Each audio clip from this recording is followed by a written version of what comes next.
താമര കാണും. ഇതിൻ്റെ അടിയിലത്തെ ബെരിച്ചാലി വർഷങ്ങളായി കെട്ടിയതിനകത്ത് ബെരിച്ചാലി മാളം അങ്ങ് അറ്റമല ഉണ്ടാക്കിയിരുന്നു. പൊളിക്കുന്ന ഒരു അവസരത്തിൽ പൊക്കോട്ടിരിക്കും.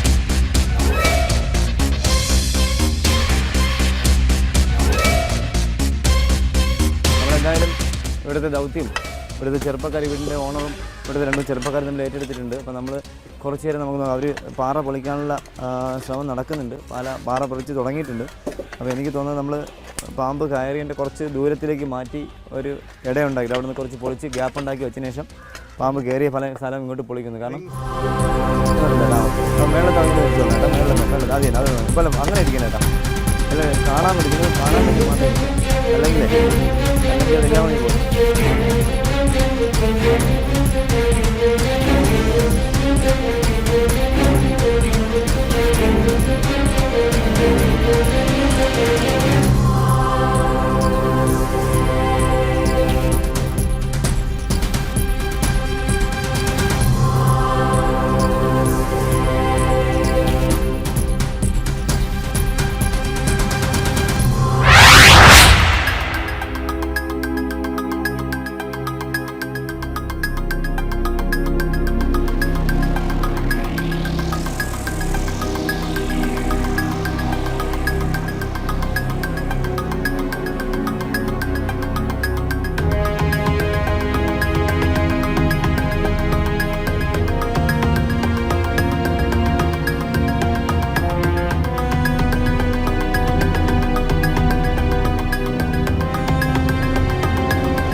ചെറുപ്പക്കാർ ഒരു മുൻകൈ എടുത്തിട്ടുണ്ട്. കാരണം അവരുടെ വീടാണ് അടുത്ത്, ബാക്കിയുള്ളവരൊക്കെ കാണികൾ മാത്രമാണ്. എവിടെ പോയാലും നമ്മളുണ്ടാകുന്ന ഒരു അവസ്ഥയാണ്. കാരണം ഒരാവശ്യം വരുമ്പോഴത്തേക്ക് ആരും സഹകരിക്കാറില്ല, അത് സ്വാഭാവികമാണ്. നമ്മൾ ഏത് സ്ഥലത്ത് പോയാലും അത്യാവശ്യമുള്ളവർ, ആ വീടിൻ്റെ അടുത്തെങ്ങനെ താമസിക്കുന്ന ആൾക്കാരുണ്ടെങ്കിൽ മാത്രമേ ഇങ്ങനെയുള്ള സംരംഭങ്ങളിൽ കൂടാറുള്ളൂ. പക്ഷേ അതേസമയം ഇത് പിടിച്ചു കഴിയുമ്പോൾ മൊബൈലുമായിട്ട് എല്ലാവരും അടുത്തുണ്ടാവും, അതിനാർക്കും ഒരു ബുദ്ധിമുട്ടുണ്ടാകത്തില്ല. പക്ഷേ ഇത് നമ്മുടെ നാട്ടുകാർ, നമ്മുടെ പ്രേക്ഷകർ മനസ്സിലാക്കേണ്ട ഒരു കാര്യം, ഒരാവശ്യം വരുമ്പോഴാണ് നമ്മൾ മറ്റുള്ളവർക്ക് സഹായം ചെയ്യേണ്ടത്. അല്ലാതെ നമ്മൾ വലിയ സുഹൃത്തുക്കളെന്നോ സഹോദരങ്ങളെന്നോ പറഞ്ഞ് നടന്നിട്ട് ഒരു കാര്യം വാക്കുകൊണ്ട് പറയുന്നതിൽ ഒരു അർത്ഥമില്ല. അത് പ്രാവർത്തികമാക്കാൻ ശ്രമിക്കണം. കാരണം ഞാൻ തിരുവനന്തപുരം ശ്രീകാര്യത്ത് ജീവിക്കുന്ന ഒരാളാണ്.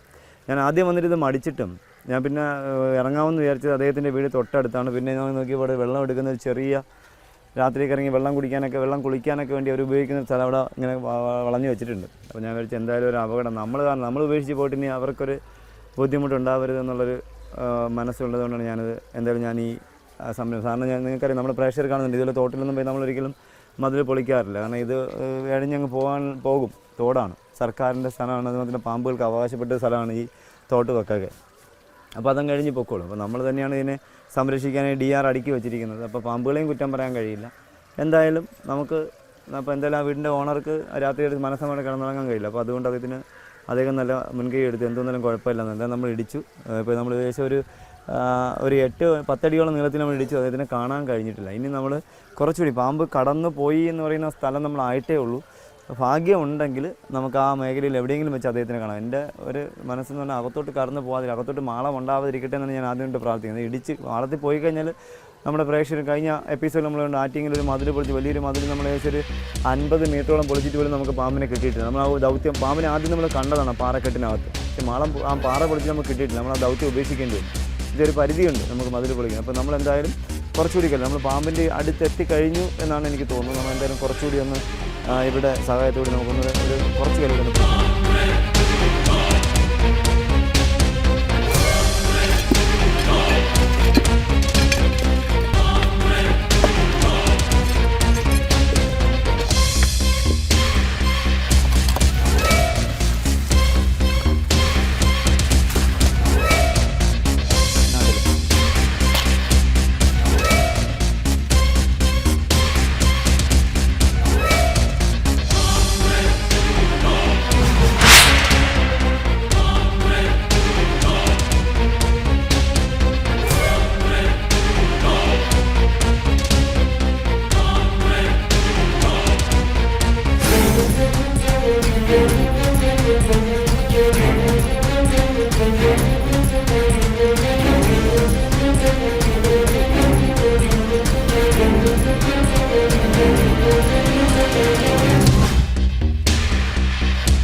എന്തായാലും നമ്മുടെ ദൗത്യം അധികം കഷ്ടപ്പെടേണ്ടി വന്നില്ല. കാരണം പാറക്കെട്ടിനകത്ത് കയറ്റി ഇവർ പറഞ്ഞു കേട്ടപ്പോൾ വലിയ സൈസിനെ ഞാൻ വിചാരിച്ചു എൻ്റെ കൈയുടെ തണ്ടയുടെ കനമുള്ളൊരു പാമ്പായിരിക്കും ഒരു പാമ്പ്. ഇത് കുഞ്ഞു പാമ്പ്. നമ്മുടെ പ്രേക്ഷകർ കാണുന്നത് നമ്മുടെ ഷേക്ക് മാസ്റ്റർ പ്രോഗ്രാമിൽ നമ്മൾ പ്രേക്ഷകർ കാണുന്നുണ്ട് മുറുക്കൻ പാമ്പുകളെ. നല്ല സൈസുള്ള, അതായത് എൻ്റെ കൈയുടെ മസിലിൻ്റെ കനമുള്ള പാമ്പുകളെയൊക്കെ നമ്മൾ പ്രേക്ഷകർ 15-16 വയസ്സുള്ള പാമ്പുകളെ, മുറുക്കൻ പാമ്പുകൾ നമ്മൾ പ്രേക്ഷകർ കണ്ടു. പക്ഷേ ഇത് ഒരു 4 വയസ്സിനടുത്ത് മാത്രം 4 വയസ്സോളം മാത്രം പ്രായം വരുന്ന ഒരു ഫീമെയിൽ പെൺ മൂർക്കൻ പാമ്പാണ്. ഇതെനിക്ക് തോന്നുന്നു ഇവിടെ സ്ഥിരം വരുന്നതായിരിക്കും. കാരണം ഇത് സ്ഥിരം വരുന്നതെന്ന് പറയാൻ കാരണം ഇവർക്ക് ഭക്ഷണം ഇവിടെ ധാരാളം എലി ഉണ്ട്. ഈ നമ്മൾ പൊളിച്ച സ്ഥലത്തെല്ലാം പാറക്കെട്ടിനകത്തൊക്കെ എലിയുടെ മാളങ്ങളാണ്. എലി മാളം അകത്തേക്ക് ഇങ്ങനെ തിരിച്ചിരിച്ച് വെച്ചിരിക്കുകയാണ്. അപ്പോൾ അവിടെയൊക്കെ ധാരാളം എലിയുണ്ട്. അപ്പോൾ അതുകൊണ്ട് ഇത് എലിയെ പിടിക്കാൻ സ്ഥിരം വരുന്നത്, ഇവർ കാണാത്തതുകൊണ്ടാണ് സ്ഥിരം വരുന്നൊരു അതിഥിയാണ്. കാരണം എല്ലാ മാളങ്ങളും അദ്ദേഹത്തിന് നല്ല പരിചിതമാണെന്നുള്ളത് മാത്രമല്ല, മറ്റൊരു പ്രത്യേകത, ഒരു മാളത്തിലും ഒരു എലി പോലും ഇല്ല. നമ്മൾ ഇത്രയും പൊളിക്കുമ്പോൾ സാറിന് ഒരു എലിയെങ്കിലും കാണും. ഈ പാമ്പിരുന്ന മാളത്തിൽ എലിയില്ല. അടുത്ത് നമ്മൾ അവിടെ ഒരു മാളം പൊളിച്ചപ്പോൾ അതിൽ എലിയില്ല. പക്ഷേ എല്ലാത്തിലും എലിയുടെ സാന്നിധ്യം, എലിയുടെ കൂട്, ചപ്പ് ചവറൊക്കെ വെച്ച് കൂടുണ്ട്. പക്ഷേ അവിടെയൊന്നും എലിയെ കാണുന്നില്ല. അപ്പോൾ അതിൻ്റെ അർത്ഥം ഇദ്ദേഹം ഇവിടെ സാധ്യമായിട്ട് വരുന്നതല്ല. ഇതിന് മുന്നേ വരുന്നുള്ള ആൾ തന്നെയാണ്. 4 വയസ്സ് മാത്രം പ്രായമുള്ള ഫീമെയിൽ സ്പെക്ടിക്കിൾഡ് കോബ്ര അഥവാ നാജ എന്നറിയപ്പെടുന്ന മൂർക്കൻ തന്നെയാണ്. ചില സ്ഥലങ്ങളിലൊക്കെ ഇതിനെ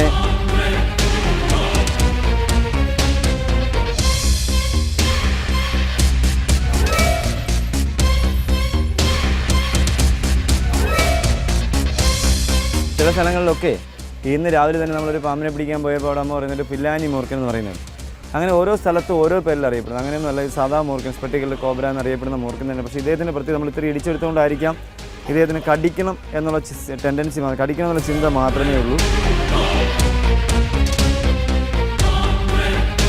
കുതിച്ച് കടിക്കുക എന്നുള്ളൊരു പ്രത്യേകത ഇദ്ദേഹത്തിൻ്റെ നോട്ടം കണ്ടിട്ട്, നോട്ടം അങ്ങനെയോ മുകളിൽ ഇങ്ങനെ ചാടിക്കടിക്കുക എന്നുള്ളത്. കാരണം ഇങ്ങനെ ഒരു കടി കഴിഞ്ഞ 10 വർഷങ്ങൾക്ക് മുന്നേ എൻ്റെ വലത്തേക്കടെ തണ്ടയിൽ ഈ റെസ്റ്റിൽ ഇങ്ങനെ ഏറ്റാണ്. കാരണം ഞാനിങ്ങനെ സംസാരിച്ചുകൊണ്ട് ഇങ്ങനെ താഴേക്ക് കിടന്ന വാലിൻ്റെ തുമ്പിൽ പിടിച്ചുകൊണ്ടിരുന്നപ്പം ജസ്റ്റ് ആരോ മദ്യപിച്ച് നിന്ന ഒരാൾ എന്തോ മോശമായ കമൻസ് പറഞ്ഞതിന് പെട്ടെന്ന് ഞാൻ അദ്ദേഹത്തിനെ തിരിഞ്ഞ് നോക്കിയുള്ള പാമ്പ് ജസ്റ്റ് ഒരു സെക്കൻഡ് കൊണ്ട് എൻ്റെ ഞാൻ തിരിഞ്ഞത് അദ്ദേഹം കൃത്യമായിട്ട് അറിയുകയും അദ്ദേഹം തിരിഞ്ഞ് കടിക്കുകയും ചെയ്തതാണ് ഈ കൈയുടെ ഈ റിസ്റ്റിങ് കൊണ്ട് ഈ കുഴയും കൊണ്ട് മടങ്ങാത്തത്. പെട്ടെന്ന് ജസ്റ്റ് വരുന്നു, അത് ഇങ്ങനെ പെട്ടെന്ന് ചാടിപ്പിടിക്കുക. അതുപോലെയാണ് ഇദ്ദേഹത്തിൻ്റെ അതേപോലെയാണ് ഇദ്ദേഹത്തിൻ്റെ ഒരു ലക്ഷണം കാണുന്നത്. പെട്ടെന്ന് ഇങ്ങനെ മലർന്നിരിക്കുന്നു. അപ്പോൾ ചാടിക്കടിക്കും. ഇപ്പോൾ എൻ്റെ ചുണ്ടനങ്ങുന്നുണ്ട്, ഈ അനക്കത്തിലേക്ക് വേണമെങ്കിൽ അദ്ദേഹം ചാടിപ്പിടിക്കാം. ഈ കയ്യിലേക്ക്, എൻ്റെ ചുണ്ടിലേക്ക്, അല്ല എൻ്റെ മുഖത്തേക്ക്. ഇതായിരിക്കും ഇദ്ദേഹത്തിൻ്റെ ലക്ഷ്യം.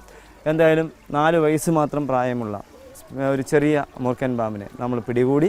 നമ്മളെന്തായാലും സമയം കളയുന്നില്ല. ഇത് നമ്മുടെ പ്രേക്ഷകർ ഒരു കാര്യം എപ്പോഴും ഓർമ്മിക്കുക, ഇതിപ്പോൾ ഇദ്ദേഹത്തിൻ്റെ വീടിൻ്റെ അടുത്തായെന്ന് പറഞ്ഞാൽ ഞങ്ങൾ ഒരുപാട് പരാതി നമുക്ക് വരുന്നുണ്ട്. കാരണം എന്തിനാ പാടത്തും പറമ്പിലുമൊക്കെ പോയി പാമ്പിനെ പിടിക്കുന്നതെന്നൊരു ചോദ്യം ഉണ്ടാകുന്നുണ്ട്. അങ്ങനെ ചോദിക്കുന്ന ആൾക്കാരോട് എനിക്ക് പറയാനുള്ളത്, ഇതിനടുത്തൊക്കെ ഒരുപാട് വീടുകൾ, കൊച്ചു വീടുകൾ ഉള്ളതാണ്. അപ്പോൾ ഇവിടെ സാന്നിധ്യം അവർക്ക് ഭയമായി മാറും. അതുകൊണ്ട് നിങ്ങൾ തെറ്റായി അതിനെ ചിത്രീകരിക്കാതിരിക്കുക. പാമ്പും നമ്മോടൊപ്പം ജീവിക്കുന്ന ഒരു കാലം വരും, അത് വിദൂരമല്ല. നമ്മുടെ വീടിൻ്റെ പരിസരത്ത് പാമ്പിനെ ഭയമില്ലാതെ നമ്മുടെ ഭാരതീയർ, നമ്മുടെ കേരളീയർ അതിനെ ഭയമില്ലാതെ കാണുന്നൊരവസ്ഥ നമുക്ക് ഉണ്ടാകും എന്നൊരു ശുഭവൃത്തി വിശ്വാസത്തോടു കൂടി നമ്മൾ ഈ അതിഥിയെ, ഈ വീട്ടിൽ ഈ പാമ്പിനെ കണ്ട ചേട്ടനും നമ്മളൊപ്പം ഈ മണ്ണ് പൊളിക്കാൻ ശ്രമിച്ച അദ്ദേഹത്തിൻ്റെ കുടുംബത്തിനും എല്ലാവരും നന്മ ഉണ്ടാവട്ടെ എന്ന് പ്രാർത്ഥിക്കുന്നു. ഈ അതിഥിയെ ജാറിലാക്കി അടുത്ത സ്ഥലത്തേക്ക് പുതിയ അതിഥിക്കായി യാത്ര ആരംഭിക്കും.